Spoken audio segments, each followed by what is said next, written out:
Morning, McCann. Boss man, how's it going? Good to see you. You alright? I'm looking strong. Yeah, you look great. You're making me look small. Thanks very much. Cheers, thank you. Hello guys, and welcome back to Paul Bentley's Combat Hour. And look who we've got. An absolute superstar in Liverpool, Molly McCann. Oh yeah. How do you feel? A little bit tired today. You're not excited? Oh yeah, buzzing my tits off. For the upcoming fight, I didn't sleep for 2 weeks when I first got told that I was in the UFC.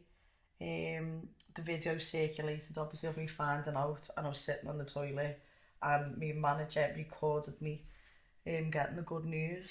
Do you actually understand what's happening in Liverpool now? You won't remember this clearly, but years and years ago there was something called Beatlemania. Yeah. Now it's Molly and Darren Mania. Yeah. Everybody who I speak to, obviously because I'm in relation to MMA, everybody I chat to, it's always, how's Molly? Yeah. And I'm not close to Darren until I know him and he knows me, but but they ask me, how's Darren? Yeah. I can't answer these questions, which is why you're here. Yeah. I want these people to know, how's Molly? She's alright. It's mad because from the beginning of the journey it was like I boxed in Kirby Sweets in front of probably about like no one I even knew came to the first one. Do you know what I mean? To then progressing through to MMA, and then I always say me MMA Cage Warriors fight, my amateur fight, the first one I had was 30 tickets sold, and then the last one for the world title was like just under 6,000. Your first fight, was that Shock and Awe? Did you fight for that fight company? It was a Shock and Awe? Yeah, so I did 2 amateur fights on Shock and Awe. My last AMI fight was on Cage Warriors. Then I had a pro fight on Shock and Awe, pro fight in Brazil, and then the last... So you fought Jay Italian on Shock and Awe? Yeah. And then Amisha... Boudoir. That's right, you actually beat Amisha Boudier. With knees. You knocked her out, yeah. Yeah, you did. And then I fought Steph Quayle, all Irish girl from Neil Series Gym in Dublin. And then we went pro. I'm still going recalling the Amisha Boudier. Let me explain why. Because the first thing that happened when you jumped in that cage was she noticed something that I noticed straight away. Now, obviously, you've always been known as Molly McCann, a banger. You're an alleged striker. Yeah. I know different. Mm-hmm. I know you've got ground control, but this girl, Amisha, went straight to the ground, didn't she? She went straight to the ground with you. Oh, well, here's the thing, right? I was told she's a kickboxer. Yeah. So I get in there thinking, I'm going to go fucking wrestle here. So I'm like, right, I've been working on my wrestling for the last 6 months. Jump in. She froze me, and then I found out that she was a Commonwealth gold medalist in fucking judo. Which is true. And I was like, Now, she was actually tipped to do well. Oh, that retired her, that fight. Yeah, until this happened, yeah. She didn't fight again. I was getting, London had just come up with this new Freeview London, like, you know, we've got Liverpool TV. Yeah. They had like London TV that was going like on a BBC Three kind of thing. And she's getting a documentary made on it, and just before the weigh-in, I've just got out the sun and I had to cut 3k because my body just didn't cut well that fight. And they're doing an interview with me, and before we done the head-to-head, I said, watch, I'm going to show you how you can break someone before you even get in the ring. And then when we was at the weigh-in, she stood there. I came like 10 minutes late, so she'd been standing there, and they took her down, weighed everyone else in, and then I come in. And then they're like, who the fuck she thinks she is, prima donna already, only had one fight. And then she's put her hands up, and I just walked and placed my nose on her face. I went, you're fucked. This is kind of your thing though, isn't it? I've got to try. I've got to try and get in there. But then, if you look at the walk-in, she comes into 50 Cent, giving it all. She'd sold as many tickets as me. And when I walked in, I seen she was facing outside the cage with her head down, looking at her coach. Thought I'd beat her already, but she's the first person, and she's the only person who's ever put me in danger to the point where she took me back she mounted me first, sorry, and Rich Mitchell was the ref at the time. I heard him come over and he went, fight out of it, Mal, or it's over. And I just remember being on my back thinking, I was on my front, I was in Turtle. Actually, I made to Turtle and she's... Yeah, you were in Turtle. Yeah, and she was ground pounding from behind. And I just looked and I seen my Uncle John and I just thought, there's no fucking way that I'm losing with all them here. So I got a hook out and I shook out the back, and when I stood up, I just shook my hands and I thought, I'm fuming and embarrassed that you've even took me down. I remember the commentator's words. The commentator said, she doesn't look bothered. Yeah, I was like, no. And I knew she was coming in. I was watching her head and I had caught a rhythm already. And as she's gone to shoot in, she's just level changed and I done a flying knee. And then you just see her go in the back foot, and then I just thought, I'm just letting go. Clinch. Body yeah. knees. Then, I think I went 3 knees to the body and then 1 to the head. And I needed to the head and I had it. And then I just dropped. And she fell forward, and she'd just gone, yeah. So your progression from your amateur career, who was you fighting for at that point as an amateur? I started at Liverpool Next Gen, and then I moved to Bournemouth because my mum lives down there. That's correct, yeah. And I was down there from my first amateur fight until my second pro fight. Your first fight was at Katie Horlick? That was my first pro fight, Katie Horlick. So I was inactive for a year. No one wanted to fight me, and she's a Welsh champion boxer. That's right. So you beat Katie Horlick, and then you had a tough time against Vanessa Milo. Yeah. Can you talk us through the Vanessa fight? Yeah, and is that somewhere you'd like to go back to? Oh, listen, how many times I think I've it's the only one that's actually done the job, isn't it, really? Wouldn't even say done the job, but... Well, I went out there, and Jeff, my coach, was supposed to come with me from Meatball. Shit went down, he couldn't come, so I've gone out there on my own.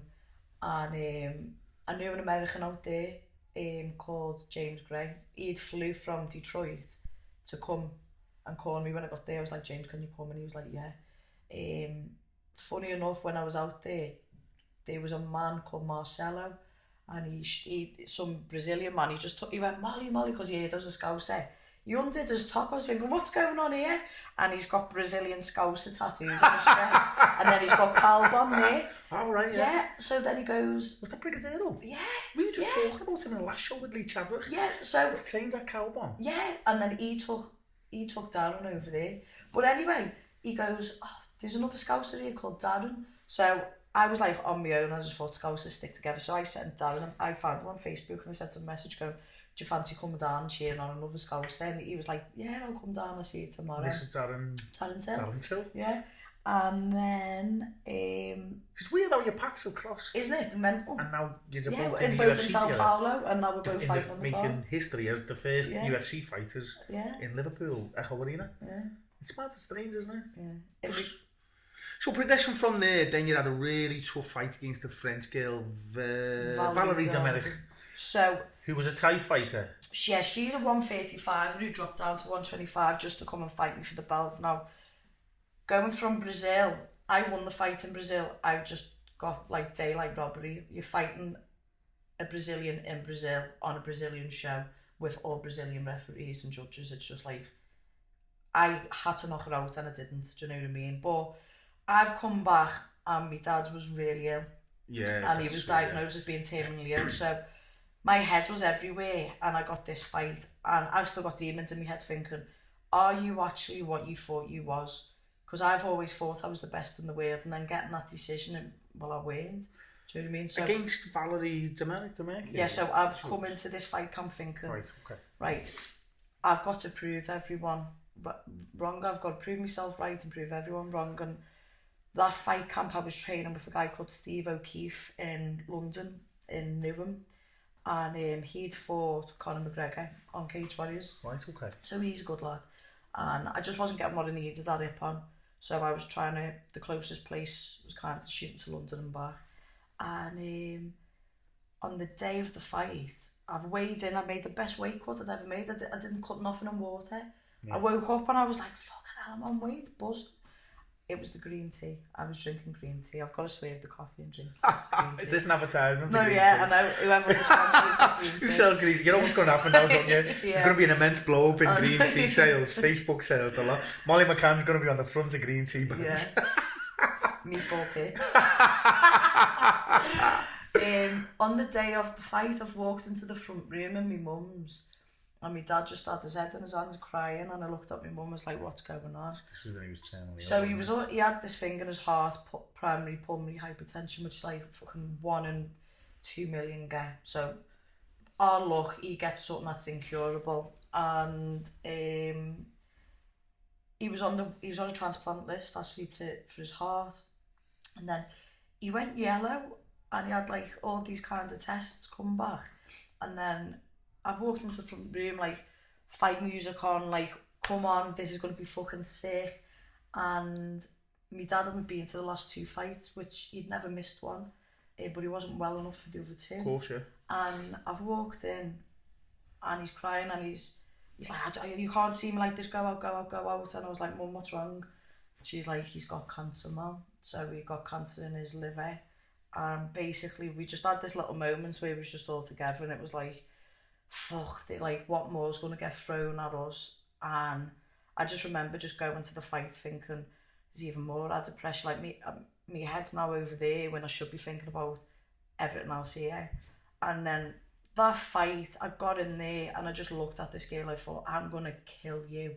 And I threw everything I had in me, I threw at her. He was very aggressive. And if you watch the last round, she broke my nose. Kicking, yeah. She kicked the first kick in the last round. She tore my hamstring because I didn't check it, and then I wasn't able to. Yeah, and then 15 unanswered kicks, and everyone knows I'm a fighter, but that was warrior spirit. That was like everything that was against me, all the odds that was against me, everything.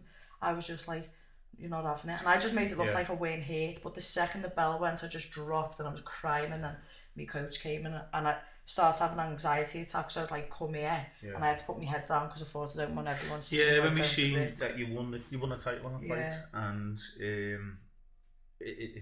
I could see the pain in your eyes. Yeah. Somebody putting a title belt around you. You didn't celebrate, did you? No, I just stood there and I burst into tears, and I just said,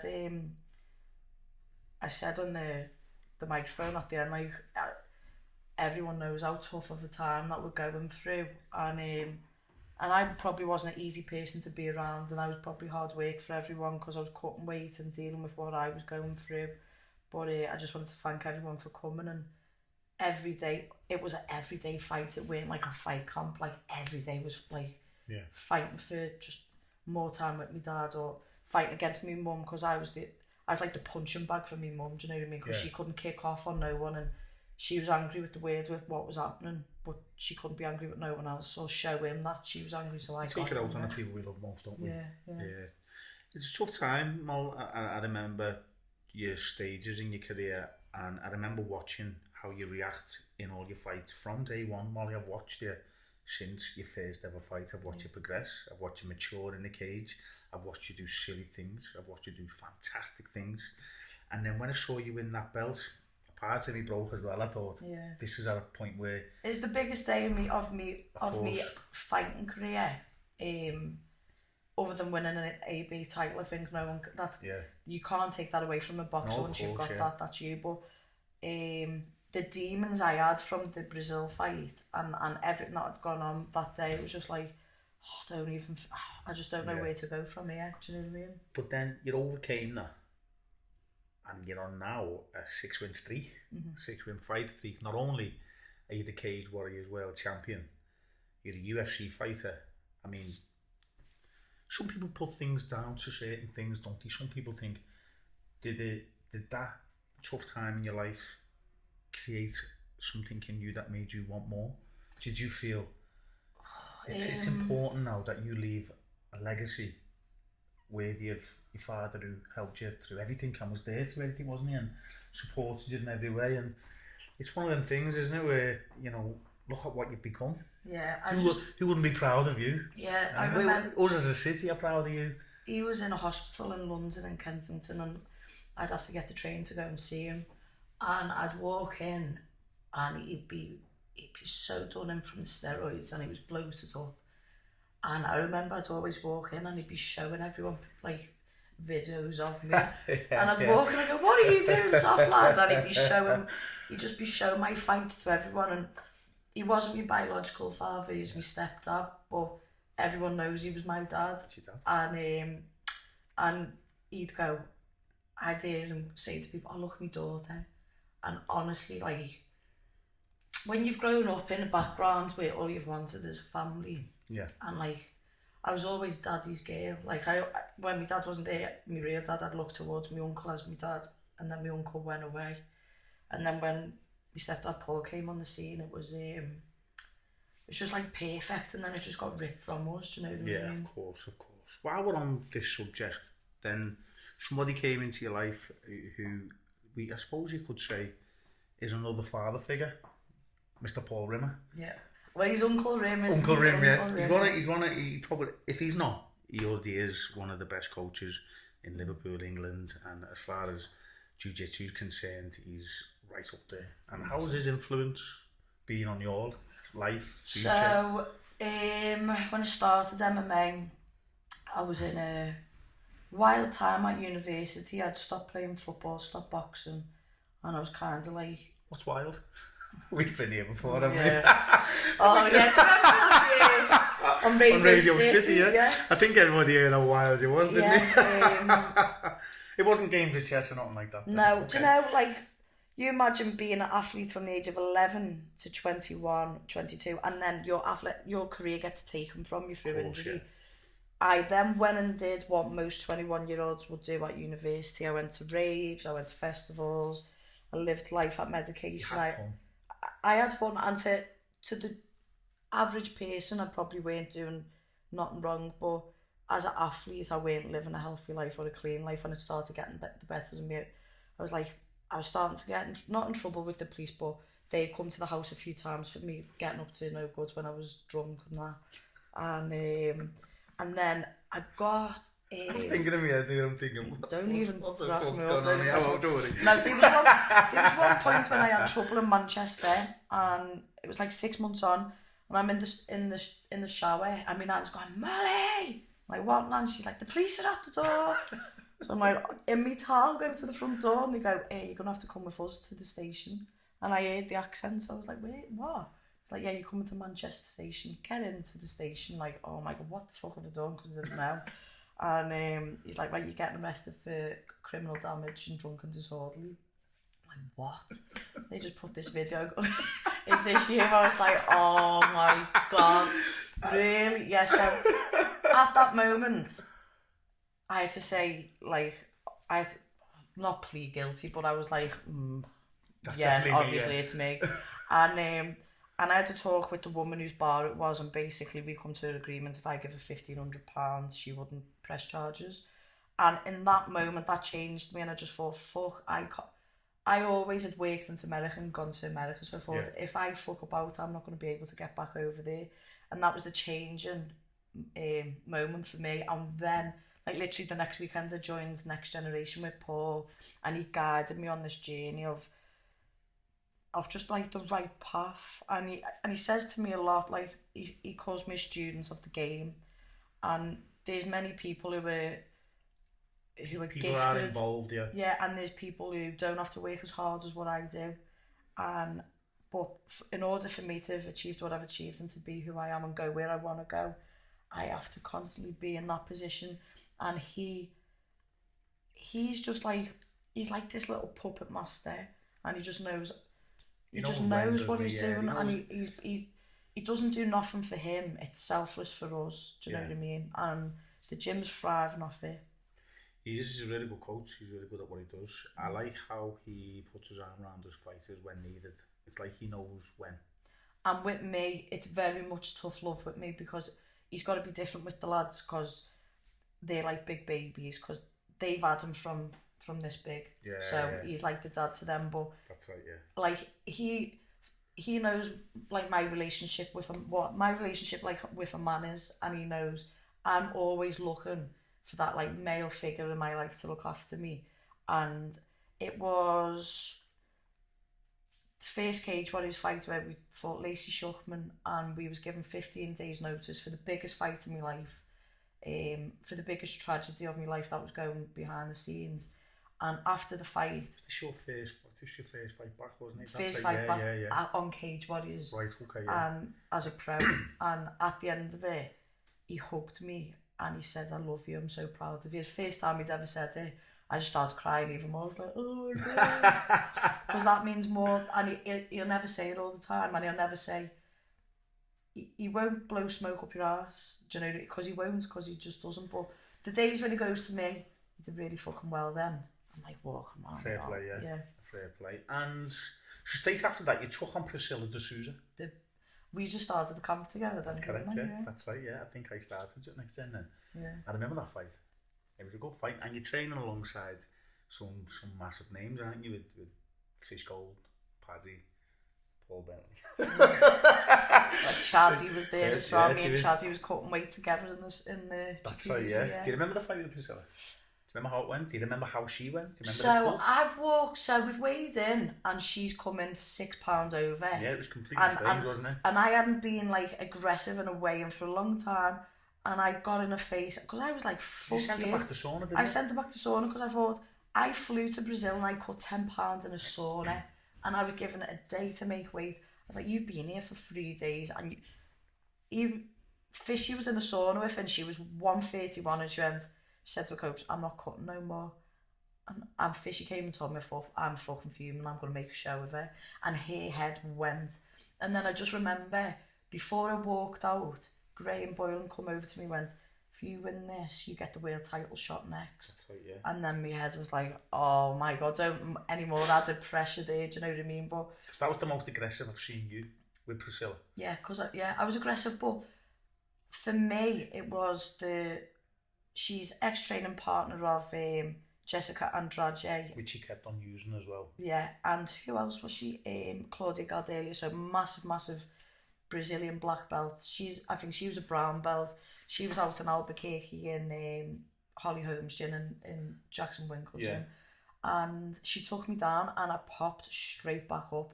And then she did the single leg trip that I've never seen before. She took me down twice and then on the third one, I was like, you're not having it now. And I just remember she had me leg and I just grabbed her head and jumped into her knee and she let go and I thought, it's game on here because you like, for me, I thought that is the last time I'll ever be taken down. And I just remember in the second round, I think I hit her with something like 200 shots and I came back to the corner and I never sit on the stool and I was like, stool.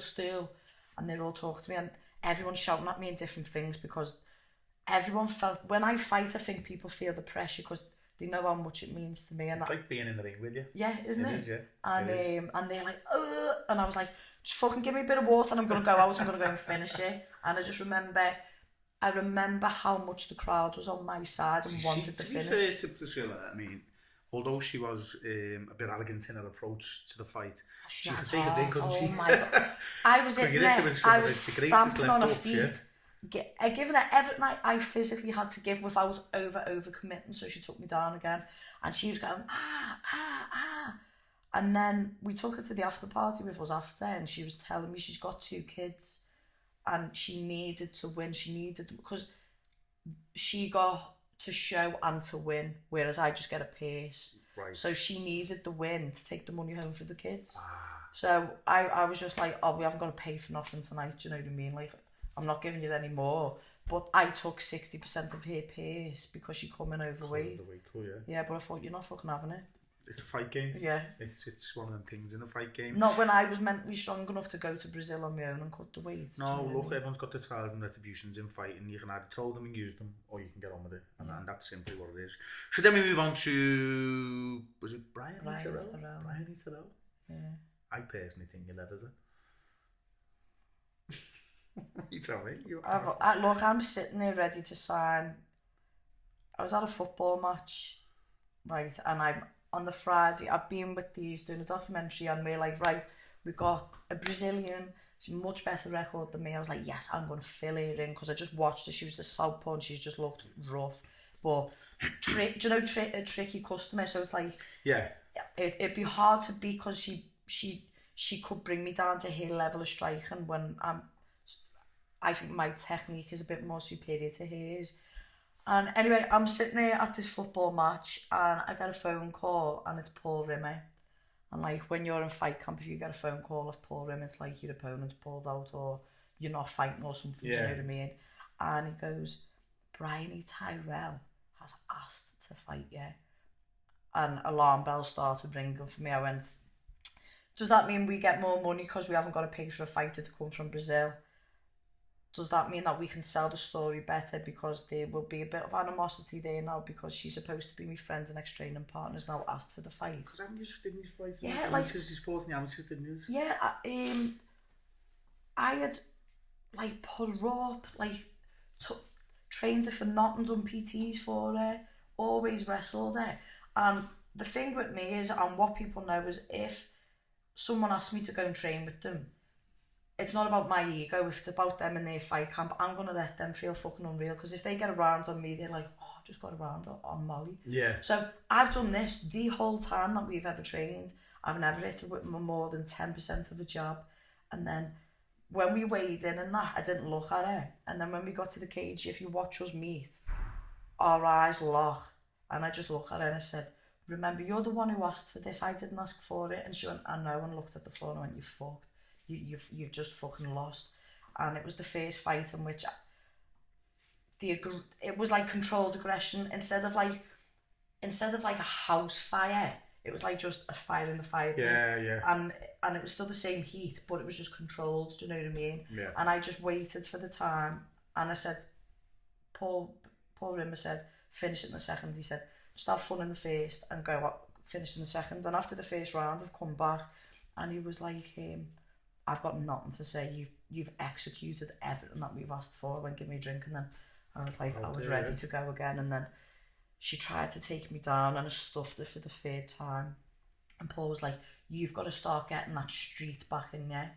And he's like, start mental warfare when you're in there. Because I always, if someone hits me as hard as they can, I laugh and go, was that it? Yeah. And she tried to take me down, and then I stuffed her. We watched that against Valerie. Yeah. There's a lot of that happening. Yeah. She's hit me. She tore my quad and hamstring. And you're screaming at her to hit you. Let's go. Yeah. You know what I mean? So I stuffed the takedown, got the finish, lost the plot because I couldn't believe I'd finally done a life's work. It's like running around the ring like headless chicken. And then went out, had a really good night. I had, what did we have? A grande Big Mac and 50 chicken nuggets. So who are you speaking to now anyway? I did warn you. Yeah. Speaking to one of my mates. Is this one of your friends? Mm-hmm, yeah. Okay. We'll leave it there. Personal life is personal life. No, what I always say, if anyone asks, I've never like formally had to come out and be like, I'm a gay athlete, but I think it's pretty obvious and well known that I am. But I like to keep my personal life, but I'm proud of who I am. And we're proud of you.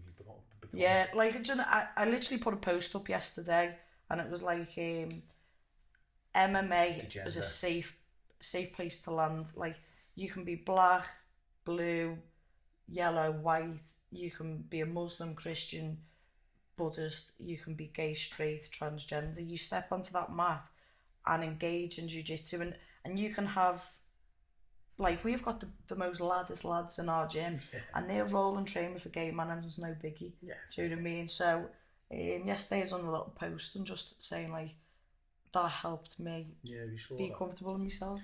How, from the Molly McCann that was not the world champion, how have you embraced becoming the world champion? How have you embraced being a celebrity in Liverpool now, because you are? I just don't, I kind of say, like, I don't acknowledge the word celebrity. I don't acknowledge the word fans. Sports star? Well known. And I've always been well known from back in the party days, do you know what I mean? Well known now, though, you know. I don't know. It's well known as in a community, but we're talking worldwide here, Molly. We're talking a UFC fighter. Yeah. I remember when I was in Detroit, I went to Detroit after the Priscilla fight, and my mate Bobby was fighting in UFC 218. Bobby Cooper. And I was walking into the hotel, and people was coming over to me asking me for me autograph, and I was like, fuck it, like, how do they even know me? Do you know what I mean? But I feel as if I've got more humble as the bigger fights have come along. Right.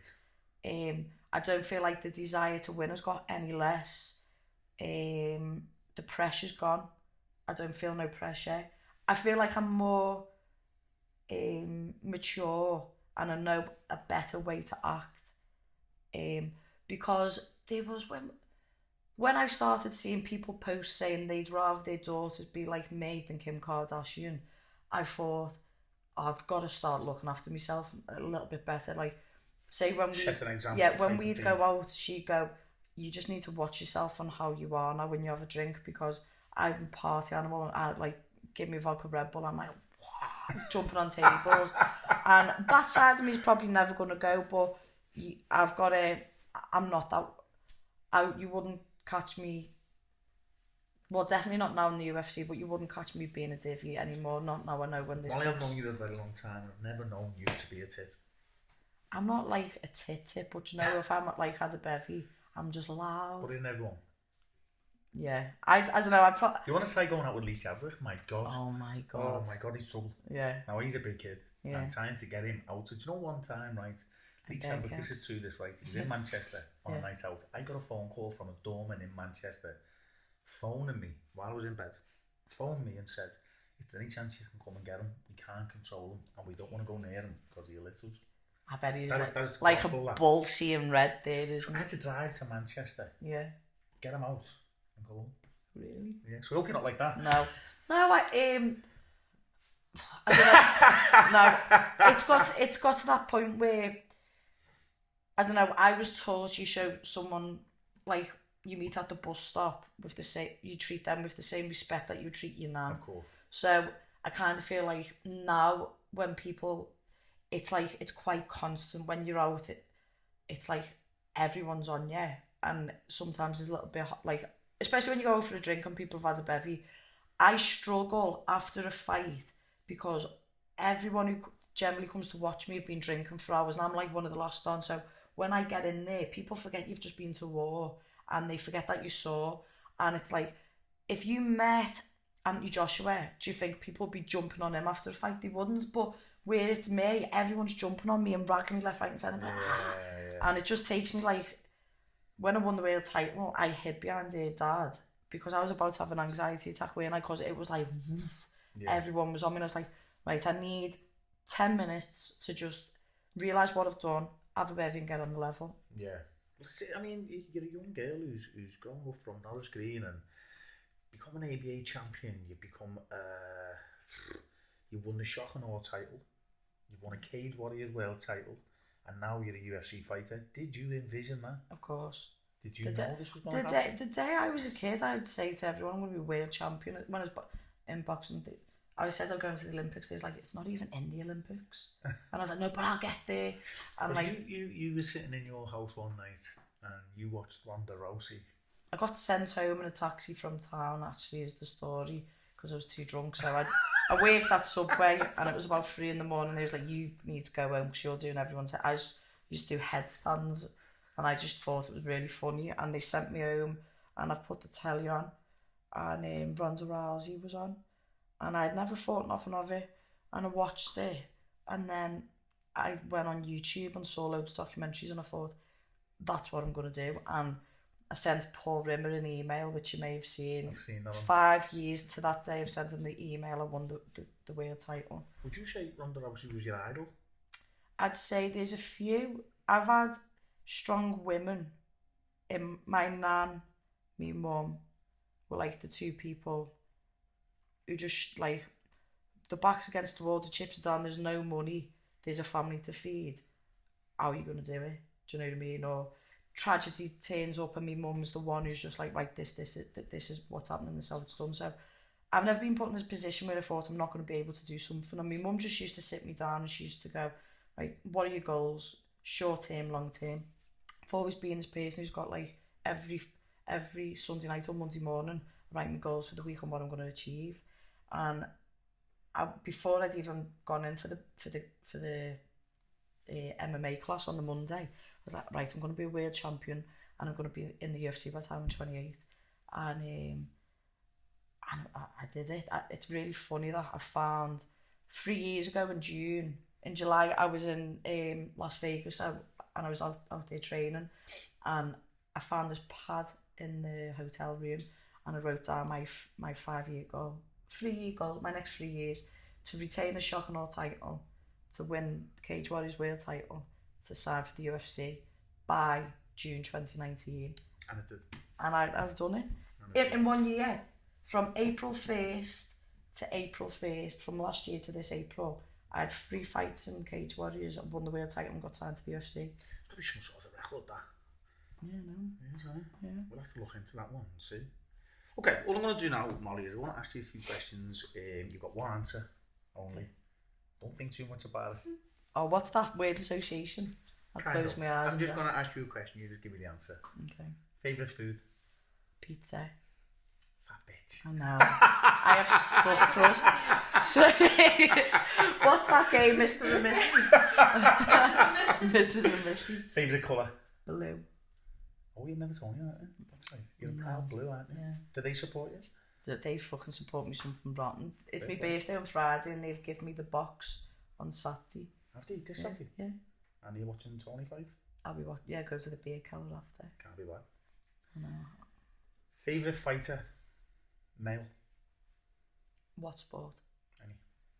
Roy Jones Jr. Really? Mm-hmm. Do you remember we were going to fight Tony Milan?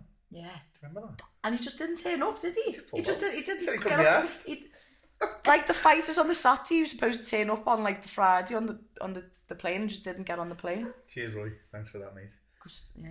Favourite female fighter?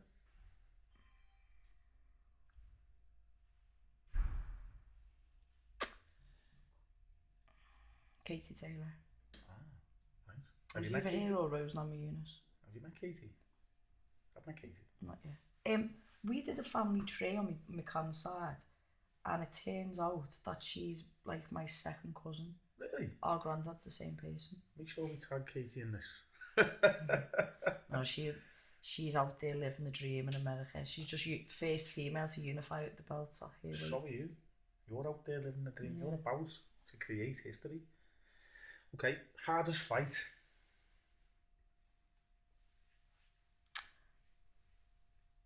Physically, Valerie Domergue. Mentally, Lacey Shuckman. Okay. Easiest fight? Just call it. Bryony Tyrell. Sorry, B. Sorry.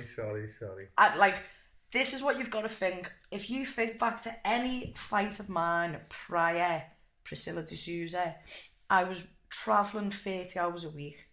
I was living on people's couches. I was nursing my dad to death. I was head striking coach at a gym. I ran my own fight team, as well as PT'd and trained myself. So you throw that into the mix. Anytime I fought, I was always in great nick and had a heart like an engine, but I was just exhausted. That fight camp, I didn't work. I got to be a full-time athlete, and my performance proved. Think if Bryony had armbarred me in a grappling competition, I made her look like she'd never been in the gym before. Yeah. So it was a tough time for her to get in with you. Would it be a tough time for anyone? For anyone, it's like I generally believe Cyborg could have been in front of me that night. I was knocked out. Yeah. So the biggest fight of your life as yet? I think this is going to be the hardest one of my life. May the 27th. Mm-hmm. Gillian Robertson. Echo Arena. You ready though? You're mentally ready, aren't you? I was ready. Oh, yeah. You know me. I'm never out of camp. I had two days off after the fight. I was back in the gym on the Tuesday, and then the Thursday I went to Turkey for a week, came back, and I've not been back out the gym since then. So it's obviously cutting weight is the only thing as to be why I wouldn't be ready to fight tomorrow. But you're a constant professional. Yeah, conditioning's there, mental mindset and warfare is always there. I haven't got to sell tickets, I haven't got to do all kinds of media. I just get to go and do me and be me, and that's a scary thing for anyone. I don't think when people fight me, I always worry about what I'm not good at, so I think, oh, people must see this or that or the other, when in actual fact, if I have someone who's a spectator come and tell them, like, come speak to me, they're like, do you think watching you hit pads or watching you punch your other opponent's heads in, they're going to get in with confidence? Because it's like, even if you get taken down, Molly, the longest you've been down for is a minute and you pop back up. Yeah. And then I come back with a vengeance, do you know what I mean? Because you've got to steal it back if you've been taken down. And this girl is Joanna Jędrzejczyk's training partner. Yeah. She's brown belt in jiu-jitsu.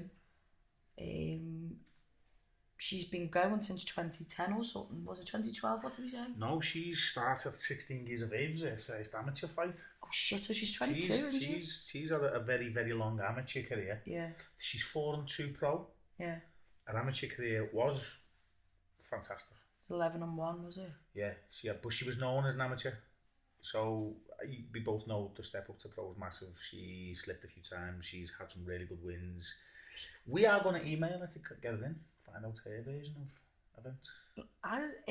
Fight week, if you just want to come to... Oh, she'll have to come here maybe, but... We want to get it in here. We want to get it on a personal... Yeah. You know, we're hoping to get a few people who are fighting on the UFC in here, and we'll get them in. And, you know, she actually seems like a nice person, to be fair. Do you know Jake Boswick? I don't know if you know him. Used to be on Cage Warriors. Absolute meathead from London. I was good mates with him. He now lives in Florida, American top team. And he messaged me just saying, I don't know if I should really say this, unreal match, really good for the period. Savage is a great girl, but the win's going to the Meatball. I've analysed this. You know what I do. I sit, I read, and I analyse, and I have definitely got you down for a win without taking anything away from her, and I'll happily tell her how I feel and you know, it's up to her to come back and change that. But for me, and I've fought with you. Yeah, we spar. Believe it or not, we spar a lot, don't we? And she doesn't hit like my little sister, to be fair. So I personally think you'll take the fight. I don't think it'll be an easy fight. I don't think any UFC fight will. But my bet's going on you on this. I was speaking to Paul, and it's like, what you do in fight camps, what you do in them, and it's like, we finished polishing me off. Yeah. That perfect diamond, not the diamonds in the rough anymore, and taking the confidence from the last world title fight. I believe my mindset is I can get in there with anyone and I can beat anyone. If Molly McCann from that world title fight turns up, she hasn't got a hope. She hasn't got a hope in hell, and I'm telling you, I'm levels on what that was. Okay. Paul Rimmer said to me, you got to get past your distance, your range, you got to get past your hands, then you've got to get to your hips, and then if they get past your hips and take you down, then they've got to keep you down, and then if they keep you down, then they've got to ground and pound or submit. So there's 4 protocol that she's got to get past to try and get the win, when for me, I'm going to get past nothing other than a guard. Yeah. Because she hasn't been KO'd, she hasn't been she's been TKO'd on the floor from Barb Honchak, finished her with elbows, I think, but I think her bottle's going to go when she sees the crowd, because people aren't used to what our city brings. Do you know what I mean? Yeah, and I think quite partisan, aren't we, with our own? And I believe I've got to start thinking of myself as, when people see me and see my record and see my finishes, people are going to be a little bit like, fuck. So she's gonna know she has to put her life on the line to get that takedown for her to have any sort of chance of winning, because I just don't believe... I reckon I'd knock Joanna out with my hands. She might have flicky kicks and good work engine and tap, but I just believe I hit harder than what anyone else does. Well, these are the people that you have to start considering. Yeah. Because once you've got past this step, which you will, and I'm sure, you know, the whole Liverpool behind you, you're going to get thrown into this mix fast, because there's not that many and that's what they said, female fighters. So once you win your first fight, you're going to be classed as a force to be reckoned with. Yeah, I reckon when you don't look past anyone, no, you don't, of course. But I've already looked top 10. Yeah. I'd call out number 6, I'd call out number 4, I'd call out number one contender. Nothing about any of them scares me, because I always say, like, my training part, what's her name? Gillian Robertson's got Joanna Jędrzejczyk as their training partner, but I've got Fran Breen from Langley. Do you know what I mean? I got a 17-year-old lad who's my main training partner. I've got Sophie, who's 17, from the Wirral, and like, people may say, oh, she's only training with teenagers. These kids are going to be world champions. I don't think they understand. They don't understand Scousers. No, and me and Fran Breen are just touch gloves. Let's go. Do you know what I mean? Franny's fighting in 5 weeks, isn't he? Yeah. He's on Cage Warriors Academy. I'm commentating on the that. auditorium, are you? I'm doing the media. I'll see you there. You will. Look, man, I want to end it there, but there is one more thing we need from you. And you did promise me something for me, Ball. Oh yeah, I did, yeah. It's not very nice to turn up at someone's house and not bring a gift. No, I know. It was the fighting prize of Liverpool top off, I got it. But I can give it to the driver. Can we get it back so we can go on our walk, please? No, it's at the gym, isn't it? Oh, is it? Yeah. Are you going to get it? Because although we're not going to talk too much about you. You seem like a very nice person. Would you talks like that. Would you like to add anything? No.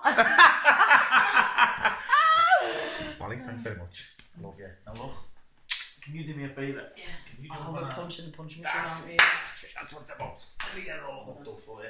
We'll go left and right. You got 2 shots to do what you want. Have we got a pound yet? Yeah, of course. We're all hooked up here. Yeah. Do you need practice? Oh, I do all the time.